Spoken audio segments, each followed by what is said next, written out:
Assalamualaikum warahmatullahi wabarakatuh. Welcome back to my YouTube channel. Saya Binsar Nasution. Video kali ini kita akan coba membahas tentang negara-negara bebas visa, visa on arrival, dan green card di Amerika Serikat.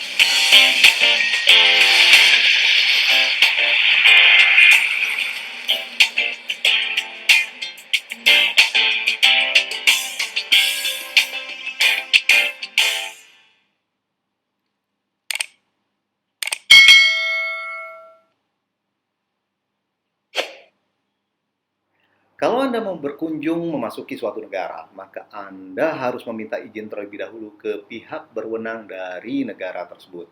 Izin ini yang dinamakan dengan visa. Ada beberapa cara proses pengurusan izin kunjungan memasuki negara tertentu.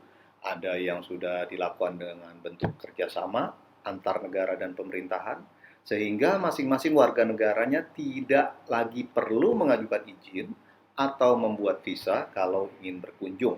Contohnya, bentuk kerjasama antara pemerintah Indonesia dengan negara-negara seperti Singapura, Malaysia, Thailand, Filipina, Brunei, Kamboja, Laos, Myanmar, Vietnam, Hong Kong, Macau, Brazil, Chili, Belarus, Kolombia, Ekuador, Dominika, Fiji, Uzbekistan, Maroko, Palestina, Qatar, Serbia, dan lain-lain.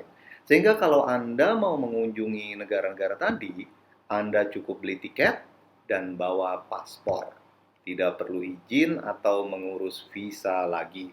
Akan tetapi, kunjungan seperti ini dibatasi hanya untuk kunjungan singkat sementara yang lamanya maksimal 14 hari, 30 hari, atau 90 hari saja, tergantung negara mana yang akan dikunjungi. Jika ingin kunjungan dengan waktu yang lebih lama dari waktu yang telah ditentukan tadi, maka Anda harus mengajukan visa ke kedutaan besar negara tersebut. Anda juga bebas visa untuk mengunjungi Jepang jika paspor Anda sudah berupa e-paspor atau electronic passport. Ke Jeju Island di Korea Selatan juga tidak perlu visa, tapi kota lainnya yang ada di Korea selain Jeju tadi, Anda akan dimintakan visa.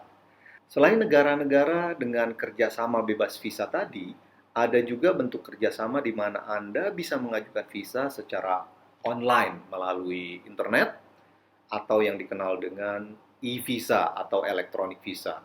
Juga bisa membuat visa secara instan saat Anda sampai di airport negara tersebut atau dikenal dengan istilah visa on arrival. Negara-negara yang sudah bekerja sama dengan Indonesia untuk pengurusan visa secara online maupun visa on arrival itu seperti negara Turki, Timor Leste, Papua Nugini, Nepal, India, Sri Lanka, Maldives, Bolivia, Angola, Armenia, Iran, Yordania, Kenya, Madagaskar, Malawi, Nicaragua, Oman, Uganda, Zimbabwe, dan lain-lain. Di luar dari negara-negara yang saya sebutkan tadi, sisanya hampir kebanyakan membutuhkan permohonan visa yang harus diajukan ke kedutaan besar yang ada di Indonesia. Permohonan visa Anda nantinya itu bisa disetujui atau bisa juga ditolak oleh mereka tanpa perlu memberikan alasan kenapa ditolak. Sehingga dengan kata lain, jika Anda ditolak, artinya Anda tidak diizinkan berkunjung ke negara mereka. Secara umum, ada dua jenis permohonan izin untuk memasuki suatu negara.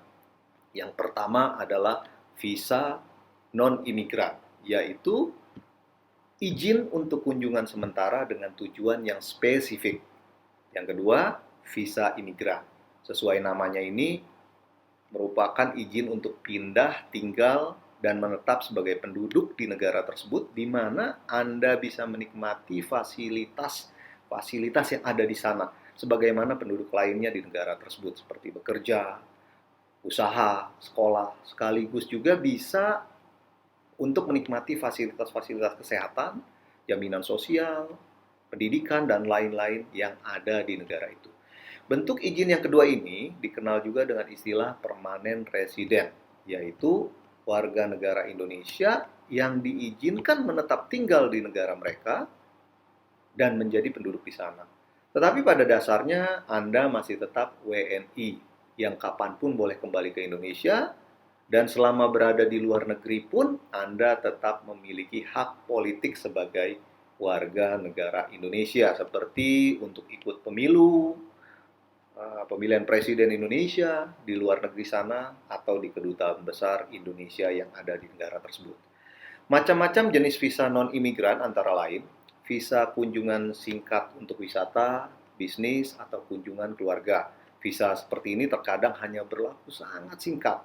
Terkadang Anda bahkan hanya diberikan visa single entry, yang artinya Anda hanya boleh sekali masuk ke negara tersebut dengan waktu yang sangat pendek sesuai dengan kebutuhan yang Anda ajukan saat membuat visa.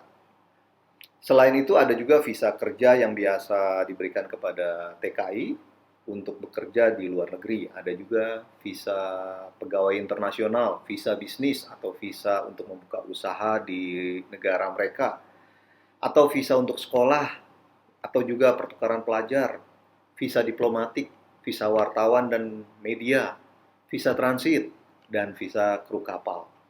Visa yang diberikan untuk tujuan sekolah pasti tidak boleh digunakan untuk bekerja di sana. Begitu juga sebaliknya ya, visa bekerja tidak boleh dipergunakan untuk sekolah. Semua visa-visa non-imigran seperti ini memiliki batas waktu yang singkat karena memang tujuannya pun hanya untuk kunjungan sementara. Paling lama hanya untuk 5 tahun, dan setelah itu harus ajukan permohonan visa lagi. Dan itu pun Anda tidak boleh terus-menerus tinggal selama 5 tahun di sana. Biasanya setiap 30 hari Anda diharuskan untuk keluar dulu dari negara itu. Dan baru setelah itu boleh untuk datang kunjungan lagi. Berbeda dengan visa non-imigran, izin atau visa untuk menjadi permanent resident atau imigran tidak memiliki tujuan yang spesifik selain pindah dan tinggal menetap secara permanen. Saat seorang WNI mendapatkan izin untuk menjadi permanent resident, maka dia boleh sekolah, bekerja, usaha, atau hanya sekedar menetap di negara tersebut saja.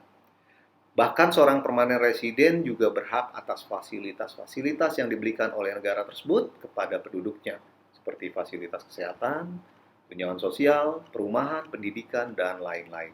Yang membedakan dengan warga negara setempat hanyalah hak politik, seperti tidak boleh ikut dalam pemilu negara itu, tidak boleh jadi pegawai negeri sipil di sana, tidak boleh bergabung menjadi tentara atau polisi negara tersebut, tidak boleh menjadi pejabat publik di negara tersebut.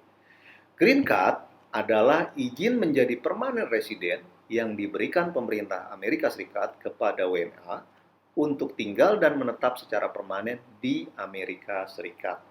Dinamakan Green Card karena memang bentuknya seperti KTP yang berwarna hijau.